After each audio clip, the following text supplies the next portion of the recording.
우리 하나님 말씀 고린도전서 11장 보겠습니다.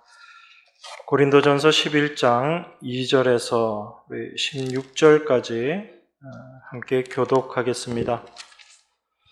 고린도전서 11장 2절에서 16절입니다.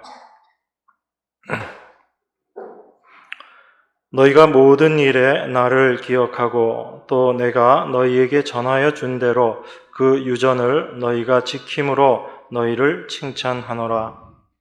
그러나 나는 너희가 알기를 원하노니 각 남자의 머리는 그리스도요 여자의 머리는 남자요 그리스도의 머리는 하나님이시니라. 물은 남자로서 머리에 무엇을 쓰고 기도나 예언을 하는 자는 그 머리를 욕되게 하는 것이요 무릇 여자로서 머리에 쓴 것을 벗고 기도나 예언을 하는 자는 그 머리를 욕되게 하는 것이니 이는 머리 민 것과 다름이 없음이니라. 만일 여자가 머리에 쓰지 않거든 깎을 것이요 만일 깎거나 미는 것이 여자에게 부끄러움이 되거든 쓸지니라. 남자는 하나님의 형상과 영광이니 그 머리에 마땅히 쓰지 않거니와 여자는 남자의 영광이니라. 남자가 여자에게서 난 것이 아니요 여자가 남자에게서 났으며 또 남자가 여자를 위하여 지음을 받지 아니하고 여자가 남자를 위하여 지음을 받은 것이니 이러므로 여자는 천사들을 인하여 권세 아래 있는 표를 그 머리 위에 둘지니라. 그러나 주 안에는 남자 없이 여자만 있지 않고 여자 없이 남자만 있지 아니하니라. 여자가 남자에게서 난 것 같이 남자도 여자로 말미암아 났으나 모든 것이 하나님에게서 났느니라. 너희는 스스로 판단하라. 여자가 쓰지 않고 하나님께 기도하는 것이 마땅하냐. 만일 남자가 긴 머리가 있으면 자기에게 욕되는 것을 본성이 너희에게 가르치지 아니하느냐.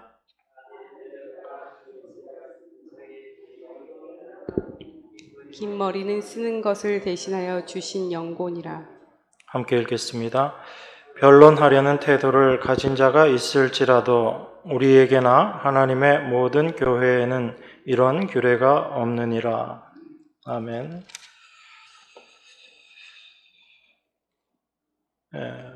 여러분들이 아마 오늘 읽은 이런 성경 본문들을 보면 좀 많이 혼돈이 될 수가 있습니다. 바울이 이야기하는 바가 무엇인가라는 것을 정확하게 이해하지 못하면 성경이 말하고자 하는 것과는 전혀 상관없는 그런 이야기들을 하게 됩니다. 아마 오늘 본문이 대표적인 본문이 아닐까 싶습니다. 이 본문들을 통해서 바울이 여성관이 어떠하다라고 이야기하는 경우들을 우리가 많이 보게 됩니다. 여자의 머리는 남자다 이런 표현들이나 여자가 남자에게서 났다라는 이런 표현들을 보면서 여자의 위치와 역할에 대해서 지금 바울이 이야기하고 있는 것이다 그렇게 생각합니다. 바울이 과연 어떤 이런 가부장적인 그런 권위 하에 있는 속에서 이야기를 하고 있는 것인가? 좀 그런 부분들은 우리가 좀 잘 이해를 해야지 됩니다. 고린도전서 14장 34절 35절에 읽어보면 여기보다 더 심하게 이야기하죠. 여자는 아예 교회에서 잠잠해라 라고 그렇게 이야기합니다. 여자가 가르치거나 하는 것들을 교회가 금한다라고 그렇게 이야기하거든요. 그런 의미에서 우리가 이 바울의 이야기에 대해서 오해하기 쉽습니다. 오늘 읽은 본문에도 11장 12절에 보면 남자도 여자로 말미암아 났다라고 또 이야기하거든요. 그리고 갈라디아서 3장 28절에 보면 남자나 여자나 다 그리스도 예수 안에서 하나다라고 이야기합니다. 그럼 대체 어느 게 바울의 일관된 생각인가? 바울은 여기서 이 얘기하고 저기서 저 얘기하고 그런 것인가? 그렇게 우리가 생각할 수 있습니다. 그러다 보니까 이 본문들을 가지고 교회 안에서도 다툼이 참 많죠.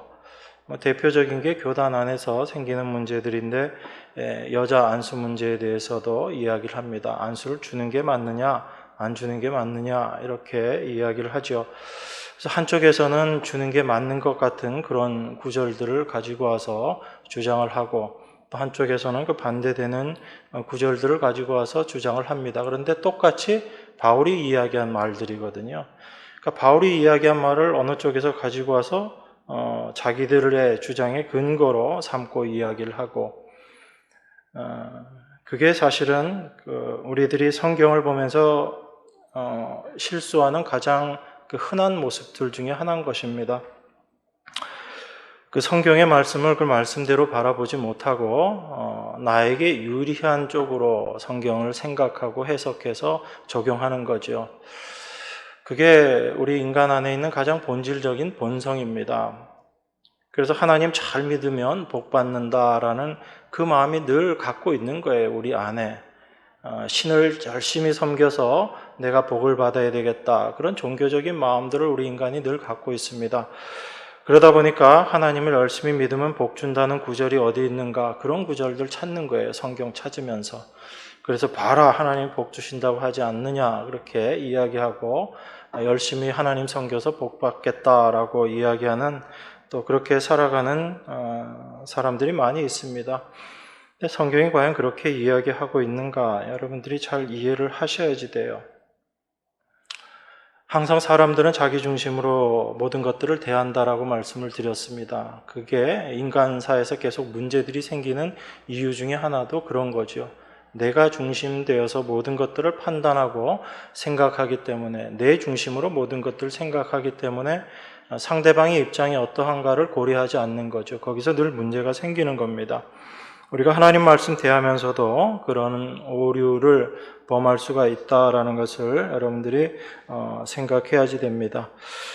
오늘 바울의 이 말을 여러분들이 어떤 남자나 여자의 역할, 그 다음에 바울이 여자를 어떻게 이해하는가, 그런 생물학적인 남자와 여자 개념에서 여러분들이 이걸 바라보지 마시고 바울이 이야기하는 의도가 무엇인가를 좀 더 이해하는 게 필요합니다. 2절은 이렇게 이야기합니다. 너희가 모든 일에 나를 기억하고 또 내가 너희에게 전하여 준 대로 그 유전을 너희가 지킴으로 너희를 칭찬하노라, 그렇게 이야기하거든요. 우리가 이 바울의 이 말, 지금 2절에서 눈에 딱 들어오는 단어가 유전이라는 단어입니다. 그러면 바울이 지금 내가 너희에게 전하여 준 대로 그 유전을 너희가 지킴으로 너희를 칭찬한다 라고 이야기하는데, 우리가 이 유전이라는 이 표현을 보면은 좀 거부감이 좀 생기는 표현이에요. 여러분들 유전이라는 이 표현을 보면 어떤 게 먼저 생각납니까? 유대인들이 전통적으로 지켜오는 그런 의미에서의 유전, 하나님 말씀에 사람들이 어떤 그 말씀을 지키기 위해서 여러 가지 사람들의 생각을 더해서 지켜야 할 것들, 그런 것들을 일반적으로 유전이다, 유대인의 유전이다, 그렇게 이야기하거든요. 그러다 보니까 바울이 그 유전을 너에게 지킴으로, 그러한 전통을 너희가 지킴으로 너희를 칭찬한다라고 이야기할 때, 바울이 이야기하는 이 유전, 전통이라는 게 어떤 건가? 이게 이전부터 유대인들이 갖고 있었던 그런 의미에서의 전통을 이야기하는가? 사실은 그게 아니거든요. 바울은 그 유대인들의 전통, 그거 말씀을 전하면서 그거 지켜라라고 이야기한 적이 없습니다. 그런데 바울은 지금 어떤 걸 가지고 그 얘기를 하는가라는 것을 우리가 좀 잘 이해를 해야지 되죠. 데살로니가 후서 2장 15절에 보면 이렇게 이야기합니다. 형제들아 굳게 서서 말로나 우리 편지로 가르침을 받은 유전을 지키라, 이렇게 이야기하고요. 또 3장 6절에서 보면 형제들아 우리 주 예수 그리스도의 이름으로 너희를 명하노니 규모 없이 행하고 우리에게 받은 유전대로 행하지 아니하는 모든 형제에게서 떠나라, 이렇게 이야기합니다.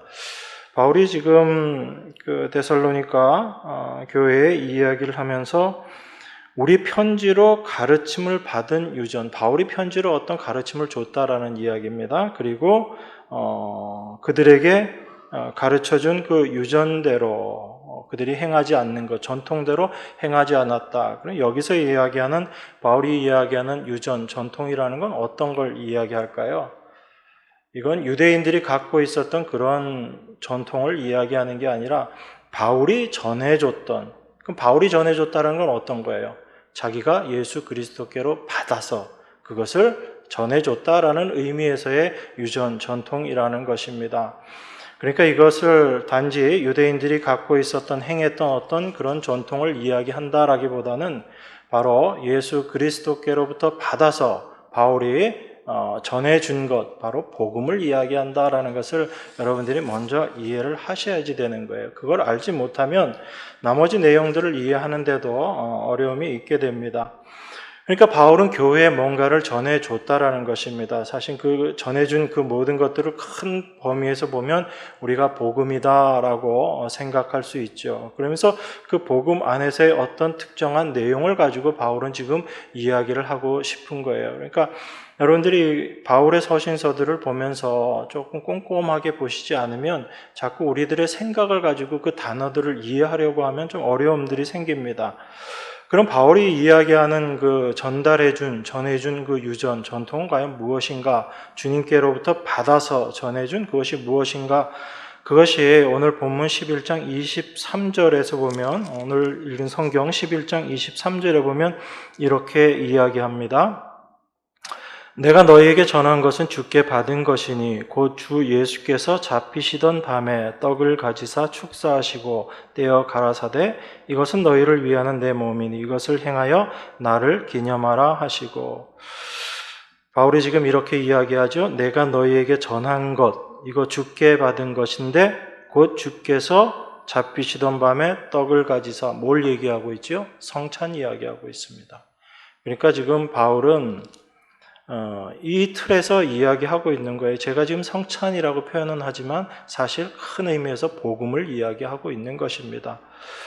그 각도에서, 그 견해에서 여러분들이 지금 바울이 이야기하고 있는 이 내용을 이해해야지 됩니다. 그렇지 않으면 많이 혼란스러울 수밖에 없어요. 바울이 여기서 이야기하고 저기서 저 얘기하는 게 도무지 무슨 말인지 모르겠다, 바울의 의도가 뭔지 모르겠다, 이렇게 되는 겁니다.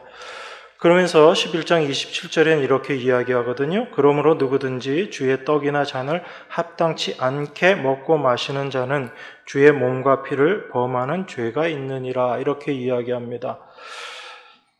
그러니까 바울이 그 성찬에 대해서 주님께로 받은 그것을 잘 전해줬습니다. 그랬더니 그 고린도 교회가 그걸 잘 지켰어요. 형식적으로는 잘 지켰습니다. 그런데 실질적으로 그걸 지키지 못하는 내용, 그게 이제 그 27절 이후에 나와 있는 내용이잖아요. 그들이 성찬을 해라, 애찬을 해라라는 말씀을 잘 지켜서 떡과 포도주를 함께 나눴어요. 그런데 그것을 나눠 먹는 내용에서 그들이 실수를 하는 거죠. 그러니까 그 교회 안에서 그것을 지혜롭게 행하지 못하고 문제가 생기게끔 그렇게 행한 일들이 벌어지게 됩니다. 바울이 그것을 야단을 치는 거거든요. 그러니까 우리가 어떤 형식을 그대로 한다고 해서 그 안에 있는 실질적인 내용을 우리가 놓치게 되면 안 되는 거죠. 바울의 이야기 속에서도 여러분들이 그것을 잘 보셔야지 됩니다. 바울이 어떤 외적인 형식을 가지고 이야기를 하는데 사실은 그 안에 있는 핵심적인 내용이 있다라는 것입니다. 그러니까 오늘 본문의 내용도 우리가 제일 많이 오해하게 되는 것이, 이게 머리에 대한 이야기를 하고 있거든요. 그리스도의, 남자의 머리가 그리스도다, 그런 이야기들을 하면서 3절에 보면 이렇게 이야기합니다. 그러나 나는 너희가 알기를 원하노니, 그러니까 칭찬한다, 이렇게 이야기를 했어요. 바울이 먼저 너희들이 그 유전을 지킴으로 너희를 칭찬한다, 이렇게 이야기하고 3절에서 그러나 나는 너희가 알기를 원하노니 각 남자의 머리는 그리스도요 여자의 머리는 남자요 그리스도의 머리는 하나님이시니라, 이렇게 이야기합니다. 그러니까 바울이 지금 남자 여자를 이야기하고 머리에 대해서 이야기를 하면서 그 전체적인 걸 이제 좀 이야기를 하고 싶은 게 있는 거예요. 그런데 그것이 나중에 어떻게 이 성찬하고 연결이 되는가를 우리가 좀 생각을 해봐야지 되는 것입니다. 겉으로 드러날 문제는 이런 겁니다. 남자의 머리는 그리스도고 여자의 머리는 남자다 이렇게 이야기하고, 그렇기 때문에 4절에서 무릇 남자로서 머리에 무엇을 쓰고 기도나 예언을 하는 자는 그 머리를 욕되게 하는 것이요 무릇 여자로서 머리에 쓴 것을 벗고 기도나 예언을 하는 자는 그 머리를 욕되게 하는 것이니 이는 머리 민 것과 다름이 없음이니라 이렇게 이야기합니다. 그러니까 여러분들 이 말씀을 이해하면서 머리라는 단어가 이제 계속 나오는데, 그럼 이 머리를 어떻게 여러분들 이해하시는가예요. 그리고 여기도 또 보면 5절에 보면 이렇게 이야기하죠. 무릇 여자로서 머리에 쓴 것을 벗고 기도나 예언을 하는 자는 그 머리를 욕되게 하는 것이니, 그러면 여자가 머리에 쓴 것을 벗고 기도나 예언하는 건 안 된다라고 지금 바울이 이야기하는 거 보면, 그럼 머리에 무언가를 쓰고 여자들이 지금 기도나 예언을 했다라는 이야기죠. 그러니까 교회에서 여자들이 무엇을 하는 거에 대해서 바울이 절대적으로 금했다, 이 말이 안 맞는 거예요. 그러니까 이 나중에 나와 있는 14장에 있는 내용들 여러분들 이해하실 때도 무엇을 이야기하고자 하는 것인가를 잘 이해하셔야지 된다는 이야기입니다. 그럼 지금 고린도 교회에 여자들이 머리에 무언가를 쓰고 기도나 예언을 했는데 그것을 지금 벗고 기도나 예언하겠다는 그런 일들이 생겼다라는 거예요. 여러분들 생각하면 참 별것 아닌 거잖아요. 머리에 뭘 쓰고 안 쓰고 그걸 교회에서 머리 쓰고 안 쓰고 그게 기도하고 예언하는데 무슨 상관이 있길래 바울이 지금 이 이야기를 하는가? 아무 의미 없는 이야기를 지금 바울이 하는 거 아닌가? 그렇게 생각하기 쉽습니다. 6절에 보면 이렇게 이야기하죠. 만일 여자가 머리에 쓰지 않거든 깎을 것이요 만일 깎거나 미는 것이 여자에게 부끄러움이 되거든 쓸지니라, 그렇게 이야기합니다. 그러니까 지금 고린도 교회에 있는 여자들이 머리에 있는 것을 쓰지 않고 기도나 예언하는 이 문제를 가지고 바울이 지금 머리가 무엇인지에 대해서 우리에게 이야기를 하고 있는 것입니다. 여러분, 머리라는 단어 생각하면 주로 어떻게 이해하세요? 머리 그러면 다스리는 존재. 그러니까 우리는 머리 대신 그리스도라고 생각하면 일반적으로 다스림을 받는 것, 그런 의미로 많이 이해를 합니다. 그런데 이 성경에서 이야기하는 이 머리의 의미, 특별히 바울이 이야기하고 있는 이 머리의 의미를 우리가 좀 잘 이해를 해야지 됩니다. 그걸 알지 못하면 혼란스러울 수가 있어요. 이 머리는 단순히 무엇을 다스리고 지시하는 그런 존재로 이야기를 하고 있지 않습니다. 그러니까 여러분들은 머리 그러면 대뜸 생각하는 게 머리가 되고 꼬리가 되지 마라, 이런 의미에서 뭔가 머리는 지배하고 다스리는 쪽, 꼬리는 지배받는 의미, 그런 의미로 생각하지만 바울이 지금 이야기하는 이 머리라는 것은 몸과의 관계 속에서 이야기하는 머리라는 것입니다. 그러면 그 몸과의 관계 속에서 머리는 어떤 의미인가, 이걸 우리가 잘 이해를 해야지 되는 겁니다. 그럼 요한복음 6장 38절 39절 한번 보겠습니다. 요한복음 6장, 예수님 말씀이니까요. 38장 38절 39절입니다. 내가 하늘로서 내려온 것은 내 뜻을 행하려 함이 아니요 나를 보내신 이의 뜻을 행하려 함이니라. 나를 보내신 이의 뜻은 내게 주신 자 중에 내가 하나도 잃어버리지 아니하고 마지막 날에 다시 살리는 이것이니라. 자, 여기서 예수님이 이렇게 이야기하십니다. 내가 하늘로서 내려온 것은 내 뜻을 행하려 함이 아니요 나를 보내신 이의 뜻을 행하려 함이니라, 이렇게 이야기합니다. 그럼 예수님이 이 땅에 오신 것은 예수님의 뜻을 이루기 위하심이 아니라 바로 하나님의 뜻, 그것을 이루시기 위해 오셨다라는 그런 의미죠. 그 말씀을 가지고 3절을 다시 보겠습니다. 오늘 본문 3절. 나는 너희가 알기를 원하노니 각 남자의 머리는 그리스도요 여자의 머리는 남자요 그리스도의 머리는 하나님이시라. 그리스도의 머리가 하나님이시다라고 이야기를 하고 있는 거예요. 그러면 그리스도의 머리가 하나님이라는 그 의미가 무엇인지를 알면 나머지 내용들이 다 풀리는 거죠. 그러면 요한복음의 이 말씀을 가지고 우리가 생각을 하면 그 머리와 몸의 관계, 머리가 어떤 의미인가, 바로 예수님도 당신의 뜻이 아니라 하나님 뜻이 당신을 통해서, 예수님 당신을 통해서 이루어지기를 원한다. 그 하나님의 뜻을 이루기를 원한다라는 그런 의미로 이야기한 거거든요.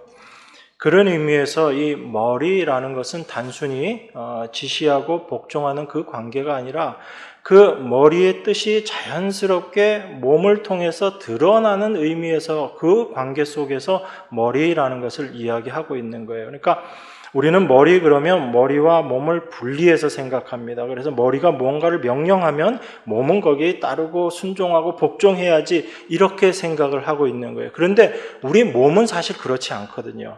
우리 몸이라는 것은 머리가 생각하고 있는 것을 몸이 자연스럽게 행하는 거예요. 그게 우리의 몸의 원래 모습이잖아요. 여러분, 머리가 생각하고 있는데 그 머리의 생각대로 몸이 안 움직여지고 제멋대로 하면 이거 정상이 아닌 거죠. 가장 정상적인 모습은 어떤 거예요? 머리에서 어떤 생각을 하면 몸은 자연스럽게 하는 겁니다. 그걸 머리의 생각을 몸이 순종해야지 되느냐 말아야 되느냐, 그 관계가 없는 거예요. 너무 자연스러운 거거든요. 머리에서 어떤 생각을 하면 몸은 자연스럽게 그 머리의 생각대로 움직여지는 겁니다. 이걸 유기적인 관계라고 그래요. 그래서 몸과 머리가 절대로 분리되어 있는 관계가 아니거든요. 그런데 우리는 자꾸 머리라고 그렇게 이야기하면 그 관계를 이해를 못하는 거예요. 머리는 지배하는 자, 그럼 몸은 지배하는 자에 따르는, 순종하고 복종해야지 되는 관계, 그렇게 생각합니다. 그래서 그리스도인의 성품 중에 순종을 가장 중요하다고 생각하죠. 순종이 제사보다 낫다라고 이야기를 합니다. 그런데 성경이 이야기하는 그 순종은 어떤 의미인가요? 순종 안 되는데 내가 억지로 하는 순종, 그거 이야기하지 않거든요. 성경이 이야기하는 순종은 하나님의 뜻이 내 안에 들어오게 되면 그 하나님의 일하심으로 말미암아 우리가 자연스럽게 그 하나님의 뜻을 알게 되고, 그 하나님의 뜻, 하나님이 내 안에서 일하심으로 말미암아 그 하나님의 뜻이 자연스럽게 나를 통해서 드러나게 되는 것, 그 의미에서의 순종을 이야기하는 거거든요. 그런데 그 하나님의 뜻이 거부되어지고 부딪히고 나를 통해서 드러나지 않는다는 건 어떤 것 때문에 그래요? 내 안에 있는 나의 뜻이 있기 때문에, 내 의지가 있기 때문에, 내 생각이 있기 때문에 그게 자꾸 걸리는 거죠. 그러면 하나님이 우리 안에서 어떤 일을 하실 것 같아요? 그 내 생각, 내 계획, 내 뜻을 하나님께서 무너뜨리시는 거예요. 그러면 자연스럽게 하나님의 뜻이 나를 통해서 드러날 수밖에 없죠. 그래서 로마서에서 모든 이방인들을 순종케 하시는 하나님, 이렇게 표현하고 있거든요. 그러니까 우리가 순종하는 게 아니라 사실은 하나님이 우리 안에서 일하심으로 말미암아 우리가 순종케 되어지는 거예요. 이 모든 것들이 하나님의 일하심이거든요. 그런데 그 하나님의 일하심 가운데 우리의 뜻을 깨트리는, 우리의 죽음을 드러나게 하시는 역사가 있다라는 거죠. 그게 바로 우리 안에 계신 성령의 일하심인 것이고, 그걸 통해서 우리는 내가 죽은 자이구나라는 것을 깨닫게 되고, 내가 무엇을 할 수 있는 존재가 아니구나라는 것을 알게 될 때 하나님께서 내 안에서 어떤 뜻과 어떤 계획을 말씀하시더라도 그것이 자연스럽게 나를 통해서 나타나게 되는 거죠. 그래서 나의 손발이 움직인다 하더라도 이것은 내 의지, 내 뜻이 아니라 내 안에 계신 하나님의 일하심이 되는 거죠. 그래서 사도가 그 얘기를 하는 겁니다. 나의 나된 것이 하나님의 은혜다라고 이야기하는 거죠. 원래 사도는 어떤 존재였어요? 바울은 어떤 존재였습니까? 하나님을 대적하는 자였거든요. 그런데 하나님을 대적하던 그 바울에게 부활하신 예수님이 찾아오셔서 그 대적하던 바울의 그 모습이 어떠한 존재인지 깨닫게 하시고 십자가에서 이루어 놓으신 일을 깨닫게 하심으로 말미암아 자기가 십자가에서 죽은 자임을 깨닫게 하시고, 그리고 하나님께서 그 바울 안에서 일하신 거죠. 바울이 그것을 알았기 때문에 자기 자신이 날마다 죽는다라고 고백한 것이고, 그 죽음을 통해서 바로 하나님께서 일하셨다라는 것을 바울이 고백하는 것이 나의 나된 것이 하나님의 은혜다라고 이야기하고 있는 그 바울의 고백인 것입니다. 그러니까 우리가 그 바울의 말의 의도를 잘 이해해야지 되는 거죠. 그런 의미에서 이 머리의 역할, 바울이 지금 머리라고 이야기하고 있는 것은 단순히 무엇을 명령한다라는 그 차원이 아니라 그 머리로 말미암아 자연스럽게 몸이 움직여지게 되는 그 의미에서의 머리를 이야기한다라고 생각하셔야지 되는 것입니다. 그럴 때 바울이 이야기하는 그 말의 의미가 조금 쉽게 다가올 수 있습니다. 바로 3절의 말씀처럼 각 남자의 머리는 그리스도요, 여자의 머리는 남자요, 그리스도의 머리는 하나님이시다라고 이야기하는 게 조금 더 쉽게 다가오는 거죠. 그러면 지금 바울이 이야기하는 것은 남자, 여자 구별해서 남자가 여자의 머리다, 지금 이걸 이야기하고 싶은 건가요? 아니면 모든 자의 머리 되신 분이 바로 하나님이시다, 이걸 이야기하는 걸까요? 후자겠죠. 우리 모든 사람들은 하나님을 머리로 둔 몸의 존재다라는 것을 이야기하고 싶은 것입니다. 다만 이 여자, 남자, 그리스도, 하나님을 이야기하는 것은 어떤 질서적인 의미에서 이야기를 하는 거예요. 여자가 남자보다 못하다, 남자가 더 뛰어나다, 그걸 지금 이야기하고자 하는 바가 아닌 겁니다. 그건 나중에 보면 또 이야기를 해요. 왜 남자와 여자를 바울이 구별해서 이야기하는가? 그게 교회를 설명하기 위한 말이거든요. 그러면 여자의 머리가 남자고 남자의 머리가 그리스도고 그리스도의 머리가 하나님이다라는 이야기는 모든 인간이 다 하나님을 머리로 둔 자다라는 그 의미인 거죠. 그런 의미에서 모든 인간은 무엇이 없어져야지 되는 거예요? 자기의 뜻이 없어져야지 된다라는 겁니다. 예수님조차도 내 뜻 주장하지 않으셨다라는 겁니다. 하나님의 뜻에 자기 자신이 순종되어지기만을 바라셨던 분이 예수님이시라는 거예요. 그런데 우리가 어떻게 내 뜻, 내 의지, 내 주장 드러내겠습니까? 그거 아니다라는 이야기죠. 우리 모두가 하나님의 뜻 안에 있는 자라면 그리스도 안에 부름받은 하나님의 자녀에게는 자기의 뜻이 있을 수 있다, 없다? 없다라는 이야기입니다. 지금 바울은 그 얘기하고 싶은 거거든요.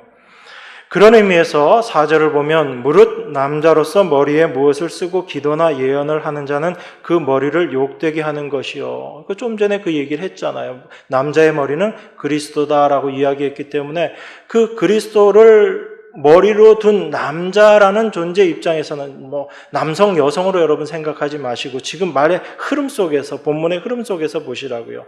그럼 남자의 머리가 그리스도다라고 이야기하는데 그 그리스도다라는 의미에서 남자가 머리에 무엇을 쓴다라고 했을 때는 그 그리스도 되심을 부정하는 그런 모습이 된다라고 지금 바울이 이야기하고 있는 거거든요.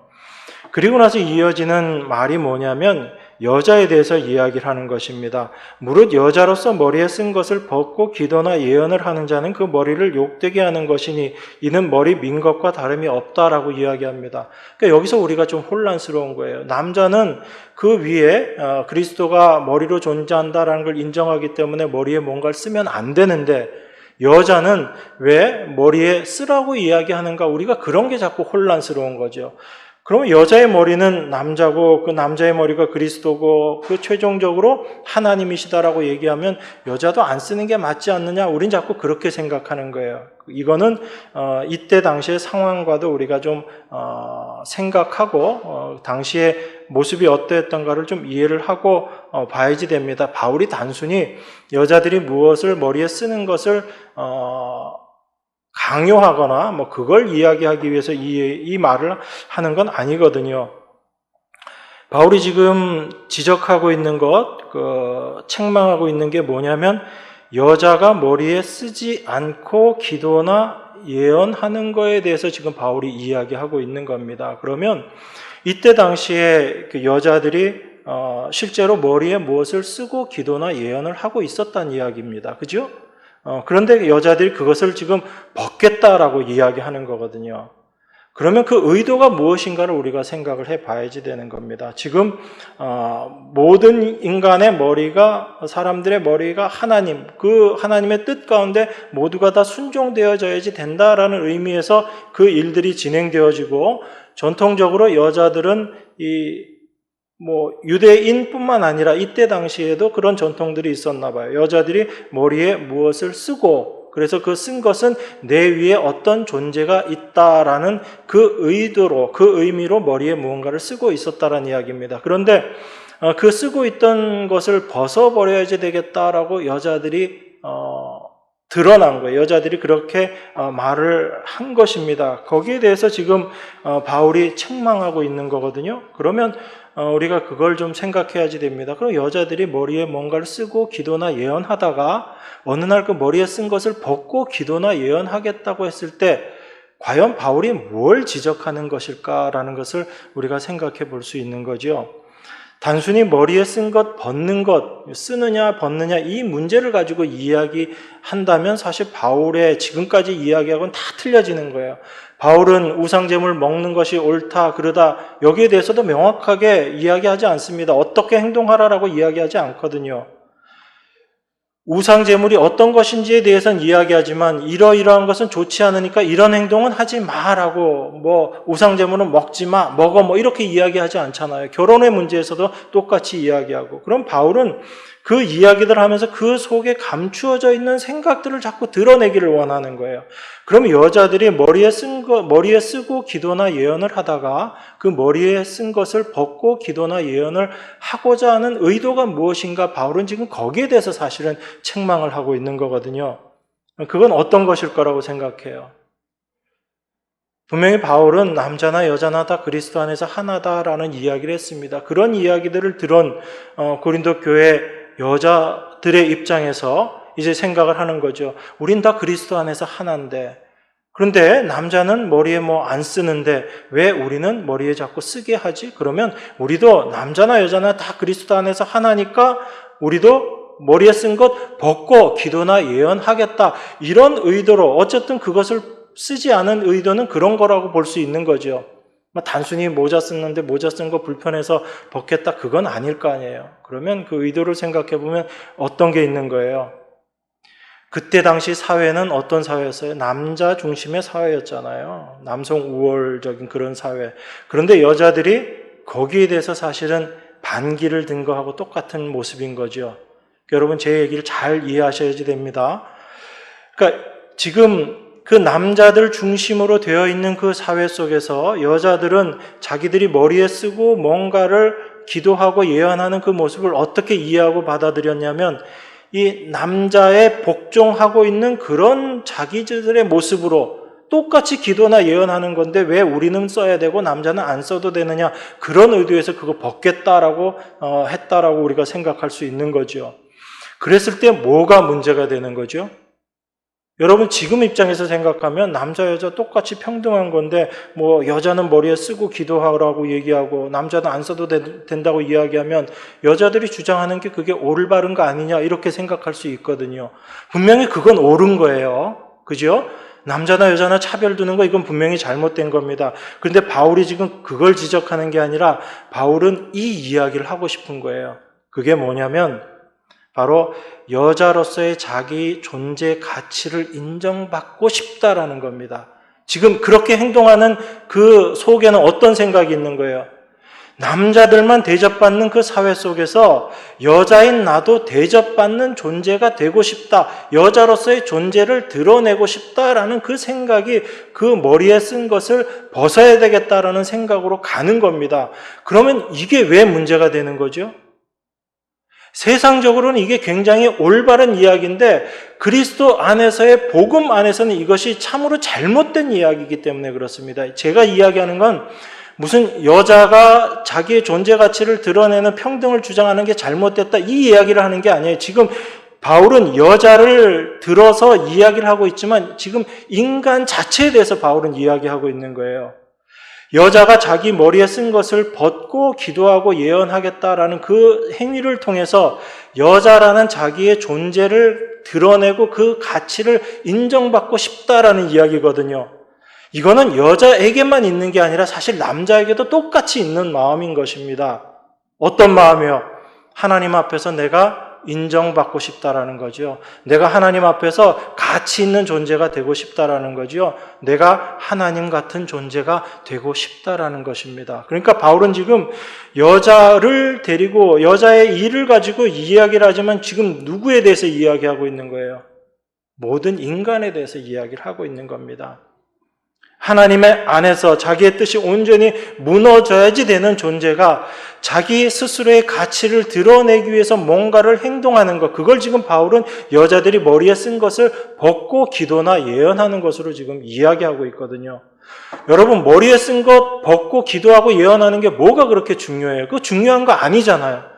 그런데 바울이 그것을 가지고 책망한다는 얘기는 무엇을 쓰고 안 쓰고의 문제가 아니라 그 안에 담겨져 있는 생각이 복음적이지 못하다라는 것을 지금 드러내고 싶은 겁니다. 만약에 여자들이 머리에 쓰고 예배에 참석해야 되는 게 옳은 거면 한국 지금 모든 교회들도 다 머리에 써야죠. 카톨릭처럼. 카톨릭은 지금 이거 말씀 그대로 율법 그 문자 그대로 받아들여서 여자들도 다 머리에 하나씩 쓰고 그 미사 거의 참여하잖아요. 근데 교회는 그렇게 안 하잖아요. 그러면 뭐 어떤 거는 받아들이고 어떤 거는 안 받아들이고 그게 아닌 거죠. 바울이 이야기하는 바가 무엇인지를 우리가 정확하게 이해해야지 되는 겁니다. 바울은 분명히 남자든 여자든 그리스도 안에서는 차별이 없다라고 이야기했어요. 그래서 갈라디아 3장 28절에서도 그 얘기한 거잖아요. 너희는 유대인이나 헬라인이나 종이나 자유인이나 남자나 여자 없이 다 그리스도 예수 안에서 하나이니라 라고 이야기했습니다. 그런데 이 말을 오해해서 받아들이면 단순히 남자와 여자의 평등을 이야기하는 것이다 라고 그렇게 오해할 수 있는 거죠. 그래서 사회 자체가 어떤 남자 중심의 사회로 되어져 있는데 바울은 분명히 그리스도 안에서 다 하나다라고 이야기했기 때문에 왜 우리 여자가 이런 그리스도 안에 하나 되지 못하는 모습으로 그렇게 살아야지 되는가에 대해서 거부감을 느끼고 반감을 느꼈을 수 있는 거죠. 그게 머리에 쓴 것을 벗는 것으로 드러나는 것인데 바울은 그 행위 속에 감춰져 있는 의도가 무엇인지를 정확하게 지금 우리에게 이야기하고 있는 것입니다. 그래서 그것을 벗으려고 하는 그 의도 안에 바로 자기 스스로의 존재 가치를 드러내려고 하는 그것을 바울이 이야기하는 거죠. 하나님께서 분명히 우리 모든 사람을 똑같이 남자, 똑같이 여자 이렇게 만들지 않으시고 어떤 사람은 남자, 어떤 사람은 여자로 이렇게 태어나게 하신 것은 그 나름의 하나님의 뜻이 분명히 있는 것입니다. 우리는 그 뜻 안에서 순종되어져야지 되는 존재이지 남자, 여자의 평등을 주장하는 그 위치, 그것이 성경이 이야기하고 있는 바가 아니거든요. 성경은 절대로 뭐 남녀 평등이다 아니면 뭐 다른 지금 그 진보적인 단체들에서 이야기하는 그런 얘기 성경은 하고 있지 않아요. 우리들이 그렇게 생각하고자 해서 성경을 그렇게 해석하는 것뿐인 거죠. 자기 중심으로 성경을 해석하는 것뿐입니다. 어떤 사람은 남자로 태어나게 하시고 어떤 사람은 여자로 태어나게 하시고 그 안에 하나님의 뜻이 있는 거예요. 어떤 사람은 건강하게 태어나게 하시고 어떤 사람은 병약하게 태어나게 하시고 세상의 관점에서 보면 얼마나 불평등하고 마음에 안 드는 하나님의 처사예요. 그런데 하나님의 뜻 안에 들어가 보면 내가 남자건 여자건 내가 건강하건 건강하지 않건 그게 중요하지 않다라는 걸 알게 되거든요. 진정 중요한 것이 무엇인지를 우리가 알고 나면 나는 나의 연약함을 통해서 하나님을 더 의지하게 되었기 때문에 나의 연약함이 내가 하나님을 믿고 하나님을 따르고 순종하는 거기에 더 유익했다라고 고백되어지는 것이 그리스도 안에 있는 참된 하나님의 백성들의 고백인 거죠. 그런데 나한테 건강 안 주셔서 하나님 이건 불공평합니다. 그건 여전히 하나님의 뜻보다는 자기 자신이 원하는 그런 사람 되고 싶어하는 인간의 욕망일 뿐인 거예요. 우리가 그것을 올바로 알아야지 되는 것입니다. 그래서 이 머리에 쓴 것을 벗고자 하는 것, 이건 단순히 어떤 여자의 어떤 행위가 아니라 인간 모두 안에 있는 그 속성을 지금 바울이 이야기하고 있는 거예요. 그래서 그 인간 안에 드러나는 그 습성, 그걸 지금 바울이 책망하고 있는 거죠. 나의 존재를 드러내고 싶다라는 거죠. 그래서 사람이 제일 싫어하는 게 어떤 거예요? 자기 존재가 인정받지 못할 때 제일 싫어하는 거잖아요. 그림자 취급받고. 그거 사람들이 견디질 못하는 겁니다. 왕따 받는 거 못 견디는 거죠. 내 존재를 인정해 달라라는 것입니다. 이게 인간의 모습이기 때문에 바울이 지금 그것을 이야기하고 있는 거예요. 그런 의미에서 여자로서 자기의 가치를 찾기 위해서 머리에 쓴 것 벗겠다라고 이야기하는 것, 이게 성찬하고 연결이 된다라는 이야기입니다. 성찬은 어떤 거예요? 바로 예수 그리스도의 십자가의 보혈 앞에 나는 죽은 존재이구나 라는 것을 고백하는, 그게 우리가 성찬을 하며 기념하는 것이잖아요.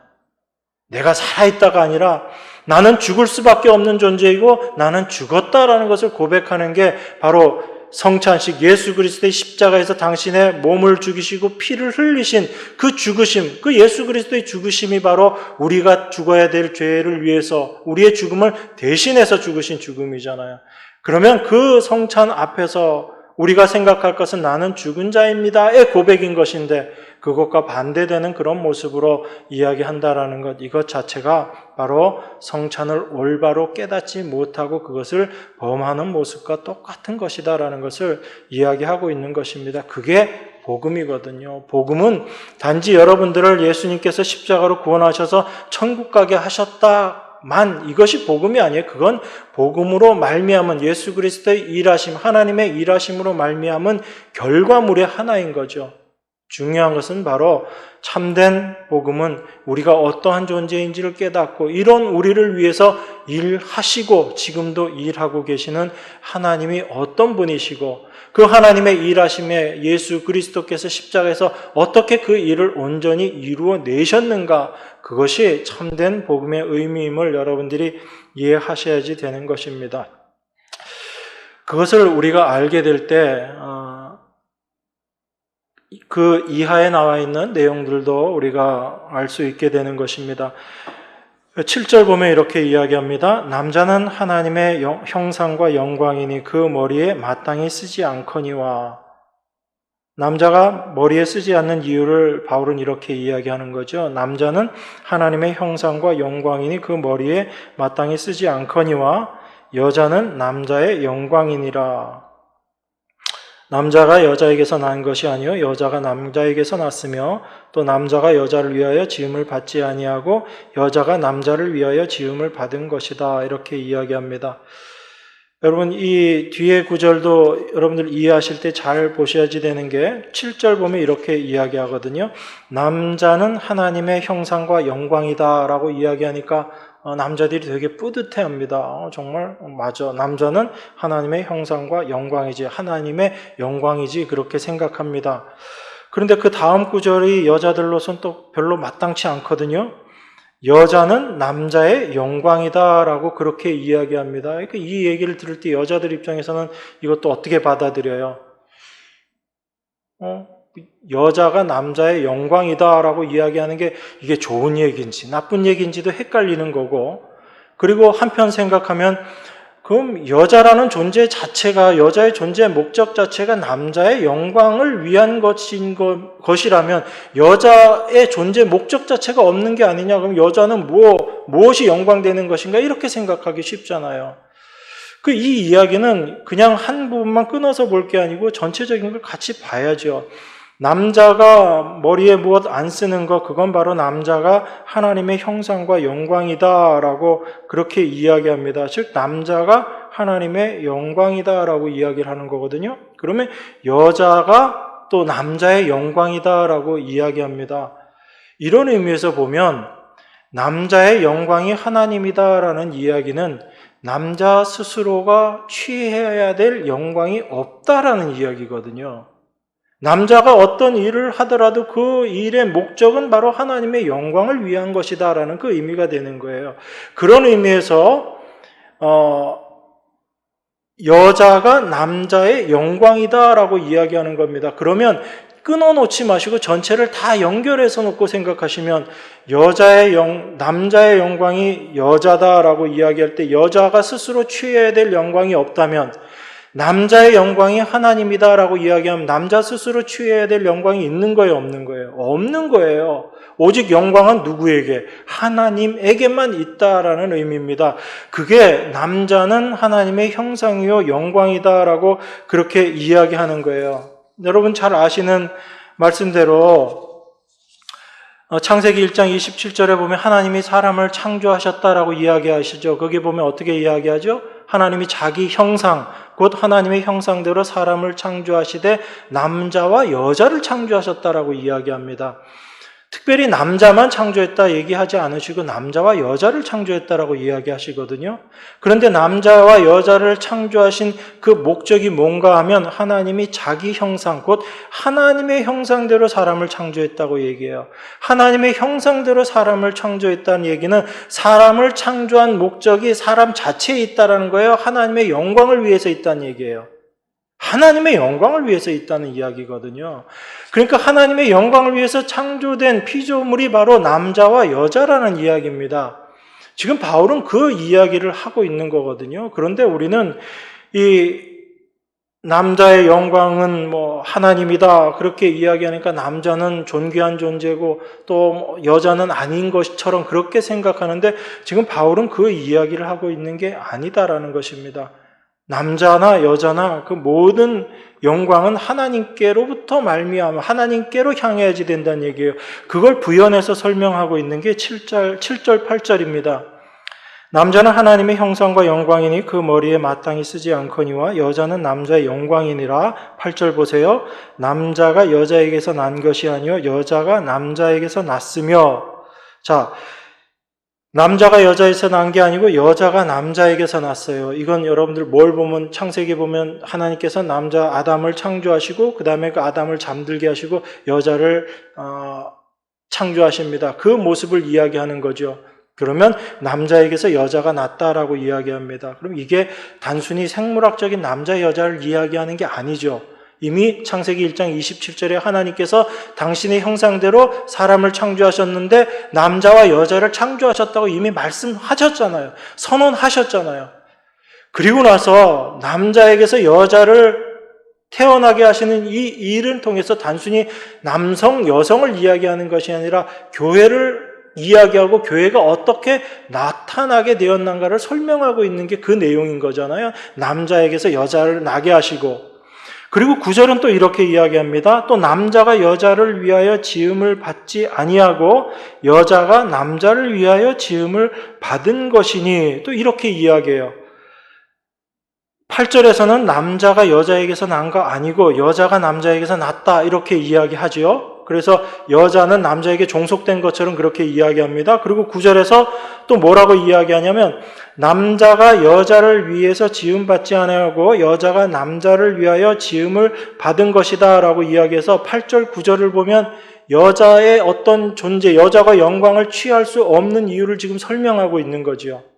여자라는 존재 자체는 남자에게서 지음을 받은 존재고 여자가 지음받은 것은 여자를 위한 것이 아니고 바로 남자를 위해서 지음받은 존재다라는 걸 이야기하는 겁니다. 그러니까 그 앞에서 여자들이 자기 영광 7절에 나와 있는 여자는 남자의 영광이다라고 이야기한 것을 8절, 9절에서 지금 설명한 거죠. 그래서 여자에게 자기 스스로 취해야 될 영광이 없다라는 것을 설명한 거예요. 그렇게 해서 우리가 그 남자의 여자의 관계를 이해하면 이건 단순히 남성, 여성을 이야기하는 것이 아니라 교회가 어떻게 그리스도 안에서 창조되고 그리고 그 교회가 무엇을 목적으로 살아야지 되는가를 이야기하고 있는 구절인 것이거든요. 이 내용 자체는.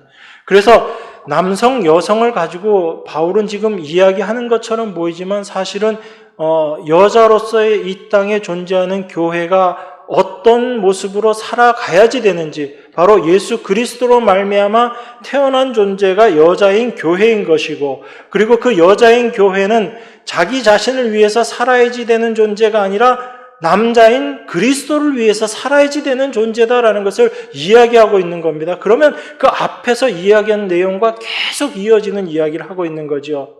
바로 몸된 교회인 존재, 우리들은 우리 스스로의 영광, 자기의 가치를 드러내기 위해서 살아야지 되는 존재가 아니라 바로 하나님의 영광을 드러내는 존재로 살아야지 된다라는 것을 바울이 지금 이야기하고 있는 것입니다. 이건 이 앞에 바울이 고린도서 1장부터 얘기했던 그 내용하고 계속 이어지는 이야기예요. 그래서 바울이 고린도서 10장에서도 이야기하면서 우상 숭배를 이야기하면서 그것을 뭐하고 연결시켜요? 성찬하고 또 연결시켜버리잖아요. 그리스도의 몸, 피, 그거하고 똑같이 연결시키는 것처럼 지금도 동일한 것을 가지고 이야기하고 있는 모습인 것입니다. 그러니까 여자들은 어떤 존재로, 왜 여자들이 머리에 그것을 쓰는가? 10절에 이렇게 표현하고 있거든요. 이러므로 여자는 천사들을 인하여 권세 아래 있는 표를 그 머리 위에 둘지니라 라고 그렇게 이야기합니다. 이 천사는 어떤 존재예요? 천사는 보이지 않지만 하나님의 일을 행하는 존재가 천사인 거죠. 그럼 여자들이 비록 눈에 보이지 않지만 나는 그 하나님의 일하심, 하나님의 권세에 순종하는 자입니다 라는 의미로 여자들이 머리에 지금 뭔가를 쓰라고 이야기하는 거죠. 그 권세 아래 있는 그 표로 그 머리 위에 두라라고 이야기하는 겁니다. 그러니까 여자들은 내가 어떤 권세에 지금 순종하고 있습니다라는 표로 머리 위에 쓴다는 얘기예요. 그게 바로 교회의 모습이라는 얘기입니다. 보이지 않지만 지금도 일하고 계시는 하나님의 일하심, 그것을 지금 그 표면적으로 이야기하고 있는 것이 지금 천사라는 이 단어거든요. 그래서 그 천사의 권세 아래, 천사로 인하여 그 권세 아래 있는 표로 여자들이 머리에 무엇을 쓴다라는 의미인 거예요. 그러니까 바울의 모든 이야기는 단지 여자가 머리에 무엇을 써라 쓰지 마라 이걸 이야기하는 것이 아니라 하나님의 권세 아래, 하나님 다스림 아래 있는 여자로서의 교회가 어떤 모습이어야지 되는가, 특별히 그리스도 안에 있는 몸된 지체로서 우리들이 어떤 모습으로 살아가야지 되는가를 이야기하고 있는 거죠. 그게 단순히 머리에 쓴 것을 벗겠다라는 것이 아니라 그것을 벗고자 하는 의도가 무엇인지를 분명히 바울이 이야기하면서 그것이 바로 자기 자신을 드러내고자 하는, 자기가 하나님처럼 되고자 하는 인간의 본성이다라는 것을 바울이 이야기하고 그것을 지금 책망하고 있는 모습인 것입니다. 그래서 주 안에는 남자 없이 여자만 있지 아니하고 여자 없이 남자만 있지 아니하다라고 이야기하는 거예요. 아까하고 또 반대처럼 이야기하잖아요. 남자 없이 여자만 있지 않고 여자 없이 남자만 있는 것도 아니다. 아까처럼 우리가 그냥 단순히 남성, 여성만 갖고 이야기하면 지금 바울의 얘기는 또 뒤집히는 것처럼 보여지는 거죠. 근데 바울은 그 얘기하고 있는 거 아닙니다. 남자나 여자나 주 안에 있는 몸된 그리스도인들의 모습들은 다 똑같은 것이다 라고 이야기를 하고 여자로서의 교회가 어떤 모습으로 나아가야지 되는가라고 이야기를 하는 것입니다. 그래서 너희는 스스로 판단하라. 여자가 쓰지 않고 하나님께 기도하는 것이 마땅하냐라고 이야기하는 거죠. 단순히 머리에 써라 쓰지 말라 이야기하는 거 아닌 거죠.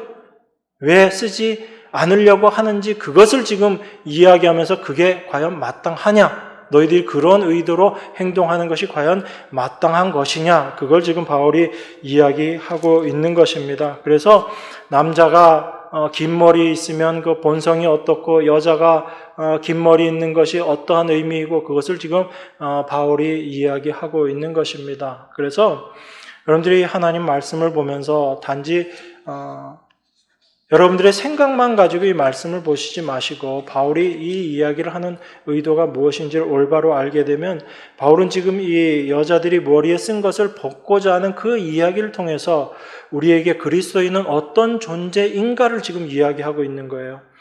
머리 대신 그리스도의 몸으로 있는 교회는 자기의 뜻이 철저하게 무너져야 된다는 것을 이야기하는 것입니다. 자기 영광을 위해서 살아가는 것이 여자로서 합당하지 않은 삶이다라는 것을 이야기하고 있는 거예요. 단지 여성으로서의 삶으로서 합당하지 않다, 이것을 이야기하는 것이 아니라 신부된, 여자된 교회가 신랑된 그리스도 앞에서 어떤 모습으로 살아가야지 되는가, 그것을 우리에게 이야기하고 있는 것입니다. 그런 의미에서 바울의 이 이야기가 참된 복음의 이야기인 거죠. 이걸 알지 못하면 그저 논쟁거리밖에 안 되는 것입니다. 그래서 바울이 16절에서 이렇게 이야기하는 거예요. 변론하려는 태도를 가진 자가 있을지라도 우리에게나 하나님의 교회에는 이런 규례가 없느니라. 여자가 머리에 쓰는 것, 벗는 것 이런 규례가 없다라는 그 차원에서 이야기가 아닌 거죠. 그 본질이 무엇인지를 알게 되면 이거 변론하려는 태도 이거 다 버리라는 얘기입니다. 어떤 변론이요? 여자가 머리에 쓴 거 벗는 게 남성 우월을 반대하는 그런 당당한 남녀의 차별을 없애는 당당한 모습이다. 그런 식으로 생각하는 그런 변론들 다 없애라는 이야기입니다. 그거 교회에는 아예 그런 거 없다라는 얘기예요. 교회는 남성 우월, 여성 우월 이런 거 없습니다. 남녀 평등 이런 거 교회는 없어요. 그냥 하나님 한 분만 이야기하고 하나님 한 분만 바라보는 것이 교회죠. 우리들이 어떠한 모습이 되어야지 된다. 우리가 어떠한 위치, 우리 존재가 어떠해야지 된다. 이것 자체를 판단하고 생각하는 것, 그것 자체 교회는 없다라는 얘기입니다. 왜냐하면 바로 머리에 몸으로서 존재하는 것이 바로 교회이기 때문에 그렇습니다. 여러분들이 이 말씀을 좀 잘 이해하셨으면 좋겠어요. 이것이 올바로 이해되어질 때 우리가 그리스도인으로서 어떻게 교회 안에서 살아나가야지 되는가를 분명하게 알 수 있습니다. 이 지혜가, 이 하나님의 뜻이 우리 안에 온전히 깨달아짐으로 말미암아 날마다 우리 자신은 무너지고 하나님의 뜻만이 우리를 통해서 온전히 드러남으로 말미암아 하나님께 영광 올려드리는 그러한 삶을 사시는 여러분과 제가 되기를 원합니다. 기도하겠습니다. 하나님 아버지 감사합니다. 인간의 생각으로 말씀 보지 않게 하시고 하나님의 뜻이 무엇인지를 성령을 통해서 깨닫게 하여 주시기를 원합니다. 늘 우리 자신만을 생각하고 우리가 주인 되기를 원하는 것이 우리의 본성임을 깨닫게 하시고 그런 우리의 본성을 날마다 무너뜨리시고 그 위에 하나님의 뜻을 세우시는 하나님의 일하심을 우리가 믿음의 눈이 띄어져서 밝히 이해하고 깨달을 수 있는 저희 모두가 될 수 있도록 은혜 더하여 주시옵소서. 저희들의 삶을 통해서 오직 하나님의 뜻만이 드러나며 하나님께 영광 올려드리는 삶이 될 수 있도록 하나님 저희들을 붙잡아 주시고 인도하여 주실 줄 믿습니다. 오직 그 하나님만 바라보며 살아가는 몸된 교회의 지체들이 다 될 수 있도록 하나님 축복하여 주시옵소서. 참된 머리 되신 귀하신 예수 그리스도 이름으로 기도드리옵나이다. 아멘.